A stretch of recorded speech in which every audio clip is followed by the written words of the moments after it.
So I was a Gundam VIP for the day. I was invited along to the pre-opening of the Gundam Base World Tour in London on the Thursday night before public access, and I want to talk about my experience. So first of all, where is the Gundam Base in London? So the Gundam Base in London is next door but one to the Bandai Namco Cross store in Camden.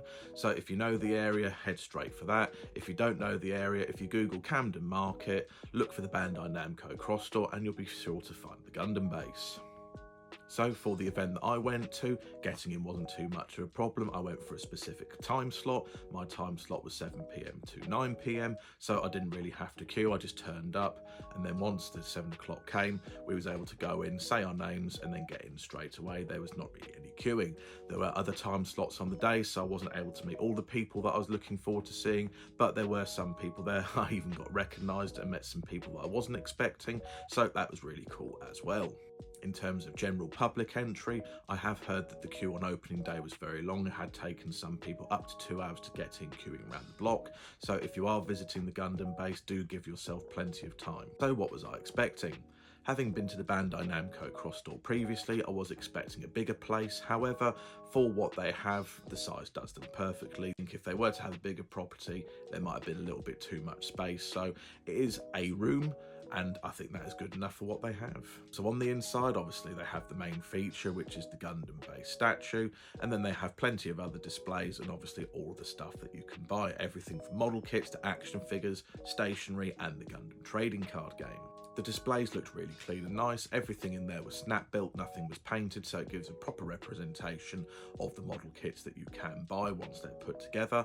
In terms of what you can buy, everything was clearly labelled, whether it's for display or for sale, and they had very good availability at the VIP event. There was nothing out of stock. However, I have heard that things like the Gundam trading card deck case are already out of stock from the first day, so do just bear in mind availability if you are going at a later date.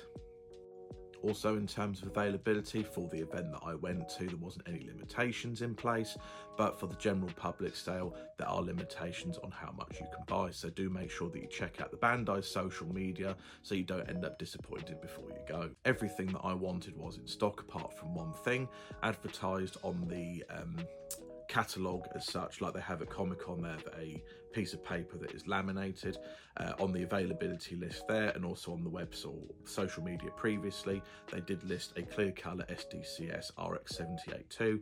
They did have it in their display cabinet, but it was marked for display only, not for sale. I did inquire about this and it turns out they just didn't have any stock, so unfortunately one of the kits that I was going for wasn't actually available to purchase, but there was plenty of other things there, so I couldn't be too nitpicky, but that was a little bit of a shame. What can you get for free when you go to the Gundam Base? So with any purchase, you get the Gundam Base limited edition trading card.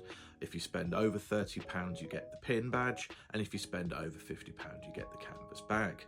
For the VIP event, we just get the bag with those goodies already inside, plus a few extras, so if you want to see what I got, have a look at my previous video.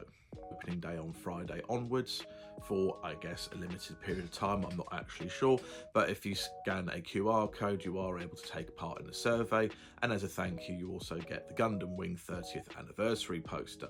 This wasn't available at the pre-event that I went to, but I do have one in the post that I was able to get my hands on, so I am still going to be able to get that for the collection, which is quite cool. The staff that I saw at the Gundam Base on the pre-event were absolutely fantastic. They was really enthusiastic, and I wish them all the best for the coming months.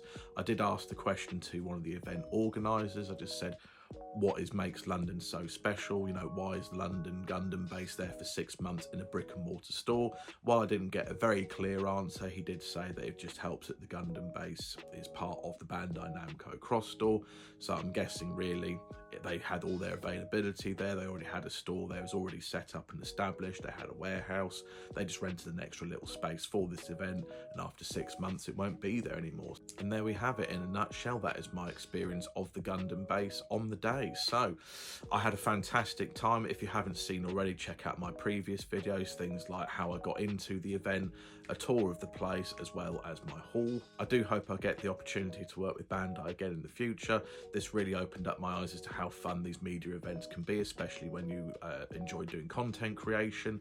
And yeah, I'm really hoping to actually get back to the Gundam base itself one day before it closes in March. I'd love to be a monthly visitor to collect all the different pins, but unfortunately I just don't think that's feasibly possible for me because of where I live. But I definitely am going to go back at least one more time before it closes, so that's really something to look forward to. Please do check out my other videos. Thank you very much to Bandai. Thank you very much for you guys for watching. Like, comment, subscribe, all that good stuff, and I'll see you all in the next video. Bye for now.